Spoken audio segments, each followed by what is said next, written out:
제 심정을 모르실 거예요. 예, 성도님들은 전혀 가늠이 안 되실 텐데 교회 왔더니 여기가 분당우리 교회인가 수지의본 교회인가 막 이렇게 헷갈릴 정도로 광고 듣다가 엄청 놀랐습니다. 네.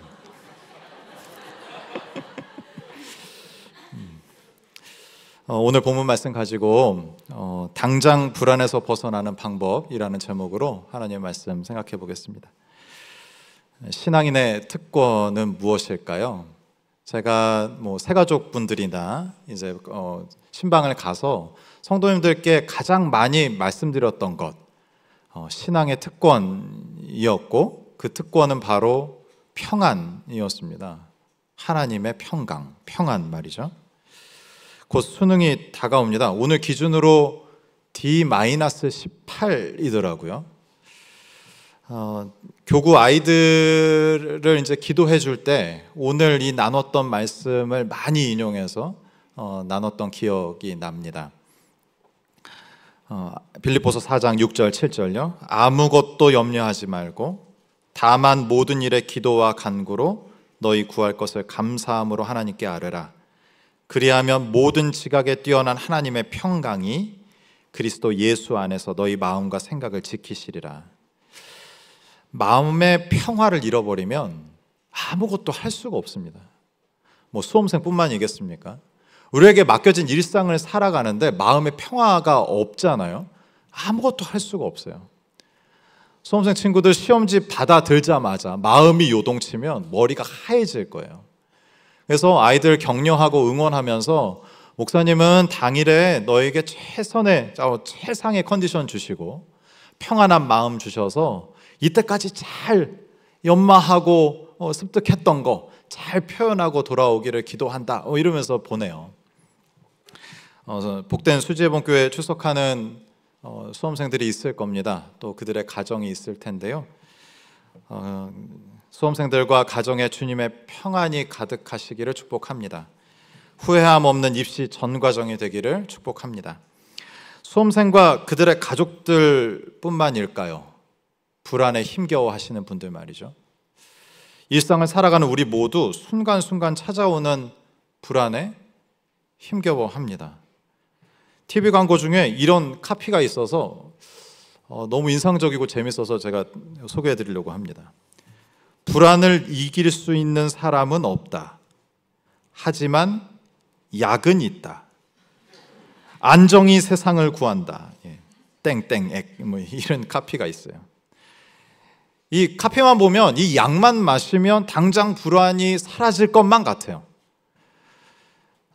저희 어머니가 약국을 하셔서 저는 평생 약국집 아들로 살아오고 있는데 그런 저의 결론은 지금까지의 결론은요. 약은 현상을 다스린다는 거예요. 본질적인 것을 해주지는 못하더라고요. 이 약을 마시면 이렇답니다. 스트레스로 받은 열, 그것도 심장에 쌓인 그 열을 내려준대요. 이게 무슨 효과냐? 심장에 열이 쌓이면 이 피가 액체이기 때문에 이게 다 증발해 갖고 혈액량이 준답니다. 그래서 가야 되는 영양소가 있는데 이게 혈액이 주니까 가지를 못하는 거죠. 가지 못하니까 기분이 나쁜 거예요. 짜증나고 불안하고.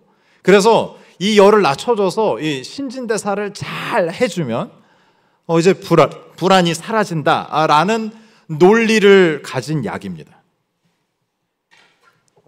논리가 잘 맞는 것 같죠. 그런데 문제는 이 논리의 예외인 경우 현실의 문제가 너무 많다는 데 있습니다. 누구나 부러워할 만한 재력에 그의 건강까지 또 그 건강도 잘 관리하시는 분을 제가 알고 있습니다. 그런데 이분의 고민은 뭔지 아세요? 이유를 알 수 없는 불안이에요. 잘 먹고 잘 운동하셔서 신진대사가 활발한 분이라고요. 근데 그런 분에게도 이유를 알 수 없는 불안이 있다. 그게 그 분에게 가장 큰 고민이고 문제다라는 사실이죠. 서두에 인용했던 빌립보서 4장 6절에서 7절을 다시 한번 보겠습니다. 불안을 해소하는 방법을 주님이 제시해 주고 계셔요. 어떤 약이 아니라 주님께서는 이 약속으로 불안을 해소하기를 바라고 계신다는 거죠. 6절 7절 같이 한번 읽을까요? 같이 읽겠습니다. 시작. 아무것도 염려하지 말고 다만 모든 일에 기도와 간구로 너희 구할 것을 감사함으로 하나님께 아뢰라. 그리하면 모든 지각에 뛰어난 하나님의 평강이 그리스도 예수 안에서 너희 마음과 생각을 지키시리라. 아멘. 7절에 보면 모든 지각에 뛰어난 하나님의 평강이 그래요. 여기서 모든 지각은 사람이 할 수 있는 최선, 그것으로 얻을 수 있는 결과라는 뜻이에요. 모든 지각, 전 인류가 머리를 맞대고 힘을 합쳐 얻을 수 있는 최선의 결과라는 뜻이라고요. 제가 이렇게 해설해 드리는 말씀을 듣고 성경에 어떤 사건이 떠오르지 않으세요? 저는 모든 지각 이렇게 읽을 때마다 이 사건이 떠올라요. 바벨탑요. 홍수 심판 이후에 홍수를 피해보고자 물은 밑에서부터 차니까 높이 올라가고자 했던 거예요. 그게 그때 인류의 모든 기술과 마음의 집약의 결과였을 거라고요. 그런데 바벨의 결과는요? 평화인가요? 평안인가요? 아니요. 불통, 미움, 시기, 분쟁, 싸움이에요. 평안과는 너무 먼 것들이죠. 이런 한계를 가진 인간의 모든 노력을 뛰어넘는 뭐가요? 하나님의 평강이 우리의 마음과 생각을 지켜주신다는 약속의 말씀입니다. 여기서 평강에 해당하는 헬라어가 에이레네예요. 에이레네. 해설을 해드리면 근심으로부터 자유로운 상태인 거예요. 근심으로부터 자유로운 상태. 하나님의 자녀의 특권이 상당히 많습니다. 오늘 이 시간에는 한정적인 시간에 평안, 평화에 대해서 다루고 있는데 자유도 있어요. 무엇으로부터 자유예요? 죄로부터의 자유입니다. 정죄감으로부터의 자유고요. 모든 올가매는 삶의 모든 문제로부터의 자유인 거예요. 그것이 바로 믿는 자의 특권입니다. 성도님들 생각해 보세요. 평화와 자유는 아주 긴밀한 연관이 있다라는 거죠. 평화는 아무런 마음의 요동이 없는 무념무상의 상태가 아닌 거예요. 여전히 나를 공격하는 공격들은 끊임없어요. 일상을 살아갈 때 나를 아프게 하는, 나를 고통스럽게 하는 것들은 계속 있다고요. 그것이 나를 올가매려고 할 거예요. 그런 와중에 자유로울 수 있는 거죠. 그 자유가 우리의 마음에 평안을 가져다 준다라는 겁니다. 왜요? 더 이상 우리는 죄인이 아니니까요. 더 이상 하나님 없이 사는 인생이 아니니까요. 더 이상 힘겹고 거친 세상을 홀로 살아가지 않으니까요. 성령께서 우리와 늘 동행하시는 줄 믿습니다. 성령께서 우리에게 해주시는 일, 하나님의 평강을 공급해 주시는 거예요.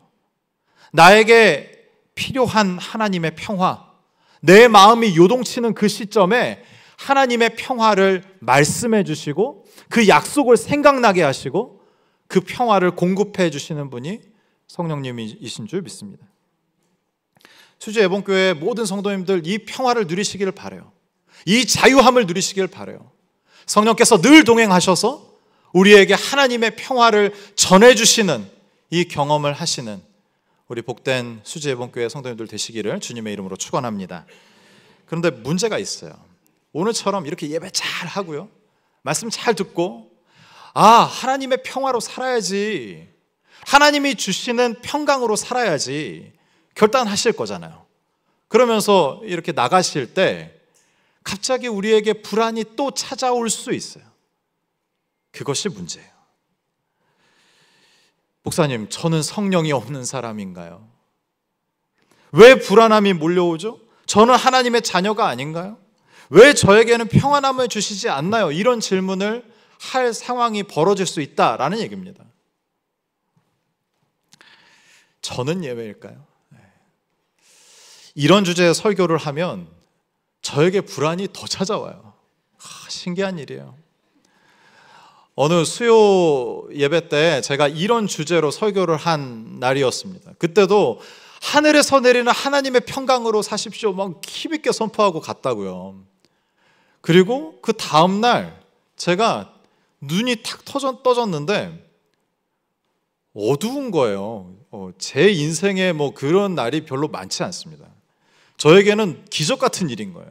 저는 한번 자면은 이게 누가 업어가도 이게 모르거든요. 딱 눈이 떠졌는데 어두컴컴해서 지금 몇 시야? 시계를 보니까 3시인 거예요. 근데 그때부터 제 마음에 불안이 찾아왔어요. 이유를 알 수 없는 불안이. 못 살겠더라고요. 그때 제 상황이 어땠는지 아세요? 25세 방황 열심히 25년 방황하다가 주님이 불러주셔서 소명 가지고 신학교를 갔어요. 갔더니 지금도 교제하고 지금도 저에게 힘이 되는 저희 선생님, 동기들을 거기서 다 만났어요. 행복한 대학생활 보내고 신대원 가서 사역이 시작이 됐는데 정말 착하고 귀한 우리 중등부 친구들, 선생님들 만나서 행복한 3년의 사역을 했어요. 그리고 나서 신대원 졸업할 무렵이 됐는데 분당 우리 교회에서 사역하던 저희 선배가 저를 이제 추천을 한 거예요. 그래서 목사님 면접 보고 오라고 하셔서 하여튼 은혜를 입어 분당 우리 교회에서 사역하게 됐어요. 사역하는 와중에 아내를 만났고 결혼한 그때예요. 무슨 말씀 드리고 싶은 거냐면 안정적으로 사역을 효과적으로 할 수 있는 그때였다고요. 그리고 하나님의 평강을 선포하고 돌아갔는데 그 다음날 새벽에 너무 마음이 불안해서 깼단 말이죠. 제 동기들에게 나 마음이 불안해서 깼어 이런 얘기하면 웃었을 거예요. 야, 네가 무슨 걱정이 있어. 배부른 소리 하지 마라. 뭐 이런 얘기들 했을 거라고요. 누구한테 말도 못해요. 공감이 안 되니까. 그런데 저는 너무나도 불안했단 말이죠. 근데 그때 붙들었던 성경이 빌립보서였어요.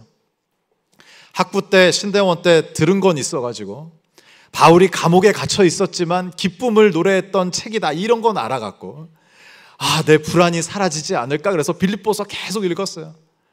특히 4장요 오늘 말씀 나눴던 26장 26절 27절 막 계속 읽었어요. 제 마음에 평안이 찾아왔을까요? 아니요. 평안하지가 않은 거예요. 이게 더 죽을 노릇인 게 제가 신방하고 성도님들을 만나잖아요. 불안 가운데 계신 분을 만난다고요. 그러면 저도 불안한 판에 아무렇지 않은 척하고 주의 말씀을 힘있게 전해요. 그분 말씀으로 다시 일어나라고. 근데 그렇게 사역하는 것은 못하겠더라고요. 한참 나중에 제가 왜 불안한지 알게 됐어요. 책 한 권이 저를 도와줬는데요. 그 책은 알랭드 보통의 불안이라는 책입니다. 단순히 불안에 대한 감정을 이야기하는 책이 아니라 불안의 원인을 면밀히 분석하고 나름의 대안도 제시하는 책이에요. 영어 부제는 이렇습니다. 영어 원래 원제는 스테이터스 앵자이어티예요. 그러니까 우리말로 그대로 번역을 한다면 지위, 불안일 겁니다. 저자는 이렇게 얘기합니다. 한번 들어보십시오. 사회에서 제시한 성공의 이상에 부응하지 못할 위험에 처했으며 그 결과 존엄을 잃고 존중을 받지 못할지도 모른다는 걱정, 이게 지위불안이라는 거예요. 사회에서 제시하는 성공은 어떤 지위로 표현되게 돼 있습니다. 그 지위에 오르면 사람들은 그 사람을 존경하고 존중해요. 그런데 문제는 그 지위를 얻기도 어렵고 그 지위를 얻었다면 지키기는 더 어려운 거예요. 그래서 불안해진다는 거죠. 그 지위가 없어졌을 때 더 이상 존중받을 수 없으면 어쩌지? 나의 존엄이 사라지면 어쩌지? 그러한 상황 속에서 찾아오는 불안감, 그것이 지위불안이다라고 저자가 소개합니다. 성경에도 이 지위불안을 겪은 사람들이 있어요. 언뜻 생각하면 딱 두 사람이 떠올라요. 누굴까요? 사울 왕과 빌라도예요. 사울 왕은 자신의 왕권을 지키기에 급급했던 사람이에요. 그런 와중에 다윗이 나타났어요. 다윗을 너무 시기하고 미워하고 죽이려고 했죠. 왜요? 자신의 왕권을 위협하니까요. 내 왕권이 없어지면 백성들이 나를 인정해 줄까? 이것에 불안했던 사람이 사울 왕이에요. 빌라도는요. 자신의 총독이라는 지위를 지키기 위해서 죄 없는 예수님을 내어준 사람이에요. 두 사람이 자신의 지위 불안을 해결하기 위해서 나름의 노력들을 했어요. 그런데 그 방법이 잘못됐다라는 사실은 우리가 잘 알죠. 어떻게 알 수 있어요? 그 사람들의 말년을 보셔요. 사울왕의 말년은 뭐예요? 타살과도 같은 자살로 죽었잖아요. 빌라도는요. 우리가 예배 시작 전에도 사도신경 외웠지만 사도신경이 선포된 때마다 욕을 먹고 있어요. 그들의 나름대로의 자기의 불안을 해소하는 방식이 옳지 않았다라는 증거예요. 제가 잠을 이루지 못하고 불안했던 것, 지위 불안이었다는 것을 알게 됐어요. 은혜로 살았고 은혜로 사역하게 되었다고 고백했지만 어느새 저의 지위가 내가 이룬 것, 내가 획득한 것, 나의 능력으로 쟁취한 것이 되어버렸어요.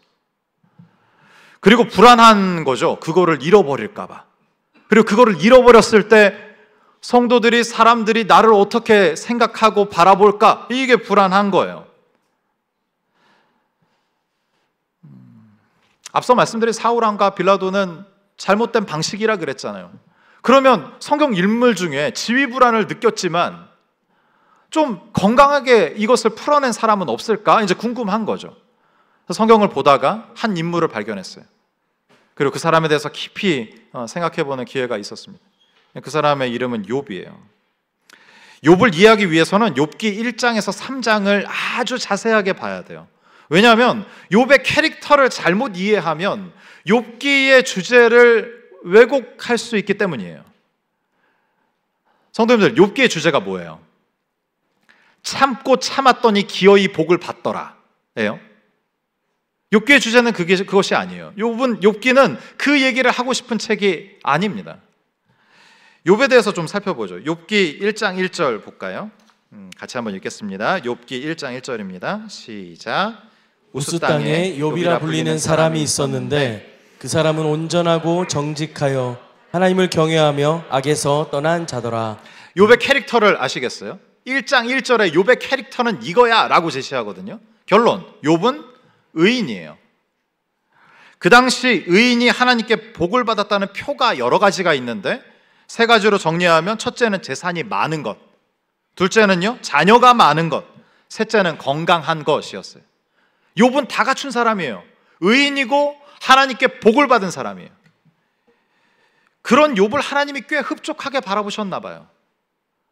근데 그 모습을 아주 배 아프게 바라보고 있던 존재가 있었는데 사탄이었던 거죠. 사탄이 하나님께 와서 그러는 거죠. 하나님, 욥이 괜히 하나님을 경외하고 섬기는 줄 아십니까? 라고 대화가 시작이 됐어요. 하나님이 좋은 것 주시고 복을 내리시니까 욥이 이렇게 하나님을 경외하는 것 아닙니까? 라고 얘기하는 거죠. 그래서 하나님이 시험해보라고 내주세요. 그리고 욥에게 고통이 시작이 됩니다. 의인의 이유 없는 고통이 시작이 된 거예요. 이유 없지는 않죠. 하나님이 자신의 자녀를 통과할 줄 알고 그 테스트를 통과할 줄 알고 통과하면 내 자녀는 이렇게 멋진 존재야 라고 세상에 자랑하고 싶은 신연유에 욥의 고통이 시작됐다라는 거예요. 근데 여기서 욥에 대해서 두 가지로 정리하면 좋겠어요. 첫 번째는 욥은 엄청난 지위불안을 겪었던 사람이다 라는 것과, 두 번째는 하나님을 원망할 정도로 하나님 앞에서 욥은 솔직했다라는 거예요. 욥에 대한 이 두 가지 정리가 우리가 불안을 떨쳐낼 수 있는 방법의 힌트가 될 거예요. 첫째, 욥은 극심한 지위불안을 겪었던 사람이에요. 욥기 3장 25절 26절 같이 한번 읽겠습니다. 같이 읽죠. 내가 두려워하는 그것이 내게 임하고 내가 무서워하는 그것이 내 몸에 미쳤구나. 나에게는 평온도 없고 안일도 없고 휴식도 없고 다만 불안만이 있구나. 26절 주목해서 보세요. 그에게는 평화가 없고 다만 뭐가 있어요? 불안만 있대요. 그러나 이 불안이 모든 것을 다 잃은 이후에 앞으로 나는 어떻게 사나? 라는 불안이 아니라는 거예요. 문맥의 뉘앙스를 한번 보십시오. 욥은 주님의 복을 받을 때도 여전히 불안했던 거예요. 25절을 다시 한번 보죠. 내가 두려워하는 그것이 내게 임하고, 이 어떤 뉘앙스예요? 이 고통이 찾아오기 전에도 욥은 불안해하고 있었다는 거예요. 자신의 재산, 자신의 아이들, 자신의 건강, 복을 주셨음에도 이것을 잃어버릴까 봐 그는 불안해했다는 것이죠. 그런 욥의 심리 상태로 자연스럽게 이런 행동이 나왔어요. 욥기 1장 4절 5절 보겠습니다. 4절 제가 읽고요, 5절 읽어주세요. 그의 아들들이 자기 생일에 각각 자기의 집에서 잔치를 베풀고 그의 누이 3명도 청하여 함께 먹고 마시더라. 그들이 차례대로 잔치를 끝내면 욥이 그들을 불러다가 성결하게 하되 아침에 일어나서 그들의 명수대로 번제를 드렸으니 이는 욥이 말하기를 혹시 내 아들들이 죄를 범하여 마음으로 하나님을 욕되게 하였을까 함이라.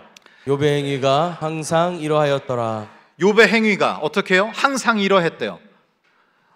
5절에서 주목하여 볼 단어가 있어요. 혹시예요. 혹시.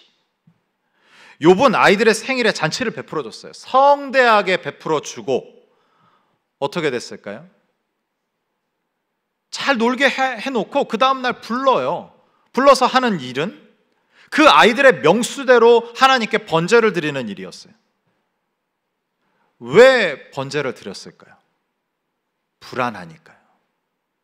혹시의 내용이 뭐예요? 5절을 마저 보죠. 혹시의 내용, 혹시 뒤에 있거든요. 욥의 혹시는 이런 내용이에요. 내 아들들이 죄를 범하여 마음으로 하나님을 욕되게 하였을까? 이게 내용이라고요. 이 혹시, 이 단어에 욥의 불안이 잘 담겨 있어요. 욥은 하나님께 드리는 제사를 어떻게 이해하고 있었어요? 어떻게 사용하고 있었어요? 자신의 불안을 해소하는 도구로 제사를 사용해요. 교훈을 얻을 것이 있어요. 그 당시의 제사는 우리 지금 드리고 있는 예배지 않습니까? 우리는 예배를 어떻게 대하고 있어요? 예배의 최고의 목적은 무엇이에요? 예배의 최고의 목적은 하나님께 영광을 올려드리는 거예요. 하나님을 기쁘시게 하는 거예요. 하나님만 높이는 거예요. 그것이 예배입니다. 그런데 우리가 욥처럼 내 마음이 불안하다고 마음의 불안을 해소할 방법으로 예배를 사용하면 안 된다라는 거죠. 수지 예봉교회에 드려지는 모든 예배는 하나님만 높이는 예배 되기를 원합니다. 주님만 받으시는 예배 되기를 원합니다. 주님의 영광만 드러내는 예배 되기를 주님의 이름으로 축원합니다. 이처럼 욥은 의인이었어요. 그런데 여전히 불안했던 거죠. 하나님의 복을 받음에도 불안한 거예요. 이 복을 잃을까 봐. 제가 성도님들의 삶을 쭉 이렇게 보게 되잖아요. 2년 정도 교구사역을 하다 보면 2년 동안의 성도님들의 이런 업다운, 신앙적인 업다운을 보게 돼요. 업은 하나님이 복 내려주시는 때고 다운은 좀 고통을 주시는 때일 거예요. 근데 이게 쭉 계속 지속되는 경우는 거의 없더라고요. 업다운이 있어요. 근데 제가 성도님들을 보면서 저도 돌이켜보면서 다운일 때는 다운이어서 힘들어요. 그렇죠? 고통의 때는 돌이켜보는 때니까 힘들어요. 근데 업인 때가 있거든요. 내가 기도하는 것마다 응답받고 기도하는 것마다 잘 돼요. 그러면 그 시기에 우리에게 주시는 삶의 모습은 뭘까요? 바라시는 모습은 기도한 것보다 잘 돼요. 기도한 것보다 더 크게 응답하셨어요. 그럼 그때 하나님이 우리에게 바라시는 모습은 감사와 찬양일 거예요. 기뻐하는 거죠. 기쁜 일 주셨으니까. 근데 저도 그렇고 기쁜 일 주시면 불안하죠. 언제까지 허락하실까? 어떤 방식으로 걷어가실까? 그러니까 고통의 때는 고통의 때여서 힘들고 좋은 날 주시면 그래도 힘들어요. 불안해지는 거죠. 찬찬히 그 욥의 상황들을 살펴보면 우리가 욥을 오해하는 지점이 있다라는 것을 발견하게 돼요. 욥을 어떻게 알고 계세요? 고통의 때에 하나님께 원망하지 않았다 이렇게 알고 계시잖아요. 근데 욥은 그렇지 않았다는 거죠. 욥은 하나님께 너무 솔직하리만큼 자신의 감정을 털어놨어요. 두 번째인데요, 욥은 고통의 때에 하나님을 원망할 정도로 솔직했다는 거예요. 욥기 3장 1절입니다. 제가 읽을게요. 그 후에 욥이 입을 열어 자기의 생일을 저주하니라 그래요. 목사님, 하나님 저주 안 했잖아요. 생일을 저주했잖아요. 이렇게 말하고 싶으신 분이 계실지 몰라서 제가 현대어로 풀어드릴게요. 자녀가 부모 가슴에 못 박는 일이 많은데 그 중에 타격감이 센 것 중에 하나가 이거예요. 엄마, 이러려고 낳았어? 책임지지도 못할 거 고생시키려고 낳았어? 이게 욥의 얘기예요. 욥을 만드시고 세상에 보내신 하나님 앞에 욥이 하나님을 이렇게 얘기하고 있는 거죠. 하나님을 원망하지 않았다고요? 은퇴하신 백석대 구약학 류호준 교수님이 법정에선 하나님이라는 논문에서 욥의 대담하고 담대하고 거칠 것이 없는 그의 기도와 탄식을 이렇게 평하신 적이 있어요. 한번 들어보세요. 구약의 경건의 현저한 특징은 하나님 앞에 사정없이 적나라하며 정직한 것이다. 뭐래요? 구약의 경건은 정직한 거래요. 구약의 경건은 감히 하나님과 논쟁하고 하나님의 행동들에 도전하며 하나님의 대답들에 반박하고 그분에게 새로운 질문들을 되던져 하나님을 극한 점까지 몰아세운다. 저는 이 표현을 읽으면서 너무 멋지다는 생각을 했어요. 아, 하나님 이런 분이구나. 하나님은 욥의 이런 적나라한 신랄한 모든 말들을 참아내고 받아내시는 분이구나. 그리고 이 모든 과정을 통해서 하나님이 원하시는 것, 욥과 가까워지고 싶어 하시는구나. 와, 하나님 이런 분이구나. 그래서 너무 멋진 하나님을 발견하게 됐어요. 경건은 점잖은 척, 아무렇지 않은 척, 괜찮은 척 하는 것이 아니라 어떤 거예요? 오히려 역동적이고 진취적이고 거침이 없고 대담하고 솔직한 것이라는 것을 알게 됐어요. 이 과정을 통해 하나님과 욥 사이에 어떤 막이 있었다면 이 막은 뭘까요? 욥은 하나님의 눈치를 보고 있는 거예요. 고통의 때에도, 잘 될 때에도. 하나님과 욥 사이가 가까웠다고 느껴지지만 그 사이에 막이 있는 거예요. 복을 주셨는데 그것을 다 즐기지도 못하고, 아, 이 복을 가져가시면 어떡하지? 불안해가지고 하나님 눈치 보면서 아, 우리 아이가 잘못한 것은 없나? 번제를 드리자라는 욥의 상황이었다고요. 그런데 고통의 때에 욥은 솔직해졌고 이 솔직한 시간들을 통해서 하나님과 가까워졌다라는 얘기입니다. 지난 10월 4일 수요일이었는데요, 가평우리 마을 오픈 감사 예배를 드렸어요. 얼마나 기쁜 날이었는지 몰라요. 가평우리 마을 미뤄지고 오픈이요, 미뤄져서 얼마나 많이 기다리셨어요. 작년 5월부터 제가 담당이 돼가지고 별 경험을 다 했습니다. 국유지를 매입해 본 목사는 몇 명 안 되겠어요. 몇 명 안 될 거예요.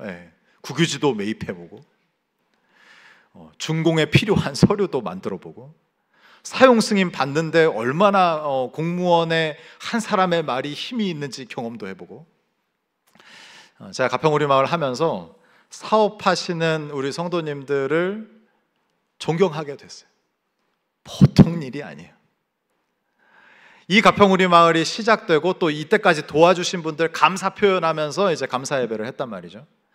너무 기쁜 날이었는데 그날 직원분이 저에게 찾아오셔가지고, 목사님, 어떤 어머니가 여집사님이 자기 아들을 저를 소개시켜주고 싶다는 거예요. 근데 그날 이제 목사님, 이찬수 목사님이 설교하셨기 때문에 담임 목사 오셨으니까 담임 목사님 연결시켜드리면 된다 그랬어요.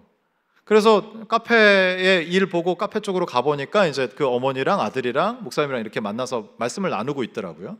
그래서 잘 됐다, 잘 연결이 됐구나. 이제 그래서 다른 분들이랑 말씀을 나누고 있었는데 거기 말씀이 마치자마자 그 어머니가 저한테 막 뛰어오시는 거예요. 그러면서 목사님 어디 가셨는 줄 알고 본인이 걱정을 했다는 거예요, 저보고. 그래서 아들을 막 이래요. 아들 뭐라고. 그래갖고 제 아들이라 그러면서 막 자초지종 얘기를 하셔요. 결론은 뭐였냐면 그 아들의 신앙 멘토가 돼달라는 거예요, 저한테 부탁이. 그래서 그 자리에서 어쨌든 내용을 좀 듣고 그러겠노라고 이제 마음을 먹고 이 친구하고 이제 연락하면서 교제가 시작이 됐어요. 유학 생활을 길게 했었고 20대 말에 이제 들어와서 5년 전에 식당을 개업을 한 거예요. 근데 이 친구의 솜씨가 너무 좋아가지고 식당이 유명해진 거죠. 코로나 시기 때도 2개 점포를 더 확장을 했어요. 근데 문제는 이게 좋은 날만 있지는 않잖아요. 공들이고 마음 쓰고 막 전폭 지지했던 어떤 한 직원이 다 그 모든 거를 습득하고, 여기부터 이제 불안해지잖아요. 다 습득하고 나가서 본인 가게를 차려버린 거예요. 그런데 혼자 나간 것도 아니고 많은 직원들을 데리고 나간 거예요. 경제적인 손실도 있었고, 또 이렇게 마음을 이렇게 나눴던, 이게 막 퍼다줬던 그 사람에 대한 배신감 때문에 이 친구가 너무 어려운 상황이었던 거죠. 그래서 저를 처음 만난 그때 뭐라고 얘기하냐면, 목사님 계속할지 그만할지 하나님의 음성을 기다리고 있습니다 라고 얘기를 하더라고요. 그래서 얘기를 나누는 와중에 제가 갑자기 이런 생각이 들었어요. 그래서 이런 얘기를 했어요. 형제님, 이 와중에 하나님이 형제님께 질문을 하고 계신 것 같아요. 그랬더니 그 형제가 무슨 질문인데요? 저한테 물어본 거예요. 그래서 제가 식당이냐 나냐 질문하시는 것 같다, 형제님께. 그렇게 말을 했어요. 순간 정적 싹 이렇게 조용해져서 한참 기다렸는데 어렵사리 답이 돌아왔어요. 저에게 뭐라 그러냐면, 목사님 너무 어려운 질문입니다 라고 했어요. 본인 유학생활 동안에 본인이 결정하고 책임지고 하는 것이 몸에 밴 친구예요. 개인의 문제라면 내가 결정하고 불합리적인 일, 또 어려운 일을 당하면 내가 감내하면 되는데, 점포가 3개가 되면서 함께 일하는 직원들이 많아진 거예요. 그리고 자신은 크리스찬이라고 밝히고 교회 가라고 막 이렇게 강압적으로 하지는 않지만 믿는 사람은 이렇게 산다라는 것을 보여주면서 전도하고 싶은 청년이에요. 그러니까 자기가 이 점포를 접을 수 있잖아요. 그럼 이 사람들이 직장을 잃고 자기 때문에 하나님에 대해서 부정적인 생각을 가질까 봐 고민을 하고 있는 거예요. 그런 상황임에도 불구하고 저는 다시 물었어요. 식당이냐 나냐 하나님이 그렇게 물어보고 계신 것 같다고요. 그 직원들, 그 식당도, 또 심지어 그들의 가족들도 환경인 거예요. 욥의 상황을 생각해 보세요. 욥의 자녀들, 부와 아내와 친구들 다 있었지만 그 영적인 욥의 전쟁에서는 욥 혼자였잖아요. 하나님, 사탄, 욥, 이 삼각구도밖에 없었다고요. 그럼 그 형제에게도 동일하지 않습니까? 그 형제가 욥과 같은 좋은 것을 선택하기를 바라고 그 옆에서 기도하고 도울 생각이에요. 수지해본교회 성도님들도 그러셨으면 좋겠어요. 오늘 나눴던 본문 빌립보서 4장 7절에 복이 있기를 바라요. 그리하면 모든 지각에 뛰어난 하나님의 평강이 그리스도 예수 안에서 너희 마음과 생각을 지키시리라. 이 복이 우리 성도님들께 가득하기를 축복합니다. 그 평강을 얻기 위해서는 우리에게 6절이 필요해요. 6절 볼까요? 아무것도 염려하지 말고 다만 뭐 하래요? 모든 일에 기도와 간구로. 모든 일에 기도와 간구는 뭘까요? 욥이 했던 거예요. 솔직한 심정으로, 솔직한 마음으로 고통의 때에 하나님께 솔직하게 나아가는 거예요. 그게 지금 빌립보서가 얘기하는 모든 일에 기도와 간구. 모든 일, 좋을 때도 나쁠 때도 고통을 당할 때도 기도와 간구로. 모든 일에 기도와 간구로, 복을 주시면 감사함으로, 고통을 주시면 솔직함으로 주님께 모든 일에 기도와 간구로 나아가시는 우리 수지예본교회 성도님들 되시기를 축복합니다. 내가 얻은 지위가 나를 지켜주지 않아요. 내가 붙들면 붙들수록 나에게 더 불안만 찾아올 거예요. 살아계신 하나님께서 나를 지키십니다. 살아계신 하나님께서 나와 동행하십니다. 주님의 평화가 나에게 임할 것입니다. 하나님의 평강으로 한 주간 힘있게 살아가시는 우리 성도님들 되시기를 주님의 이름으로 축원합니다. 함께 찬양하면 좋겠어요. 믿음과 삶이라는 찬양인데요, 가사 생각하시면서 함께 찬양하죠. 믿음과 삶을 살아내는 실력이 너무나 다른 내 모습 볼 때에 이 모습도 주가 사랑하실까 자신 없는 내 모습 그저 주님 앞에 있네. 나 같은 자도 사랑하여 주시고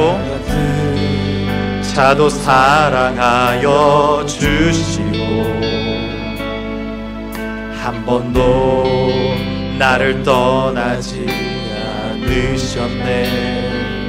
아픔 속에 주를 찾게 여긴 날 꾸짖지 않으시고 내 손 잡아주시네. 오직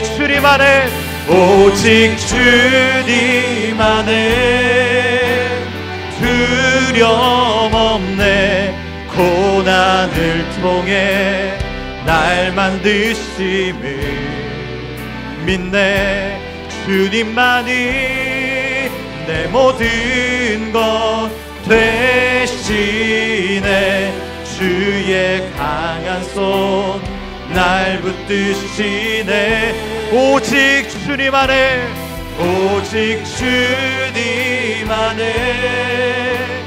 소망 있네.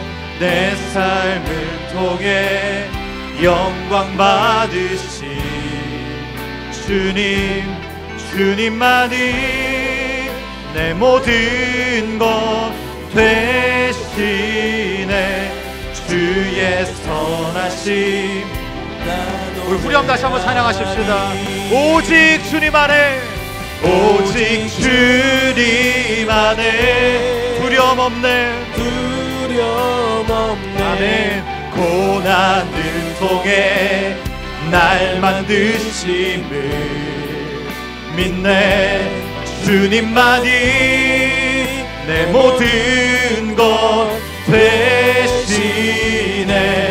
주의 강한 손 날 붙드시네. 우리 저심으로 고백하십시다. 오직 주님 안에 소망 있네. 내 삶을 통해 영광 받으신 주님만이 내 모든 것 되시네. 주의 선하심 나 노래하네. 이 시간 함께 기도하면 좋겠어요. 나의 지위가 나를 보장하지 않아요. 내가 이 땅에서, 이 사회에서 열심히 애써서 이룩한 그 지위가 나를 지켜주지 않아요. 하나님께서 우리를 지켜주시는 줄 믿습니다. 마음의 평안을 얻기 위해서, 하늘로부터 내리는 하나님의 평강을 얻기 위해서는 하나님 앞에 솔직한 모습이 필요해요. 그분을 알아야 돼요.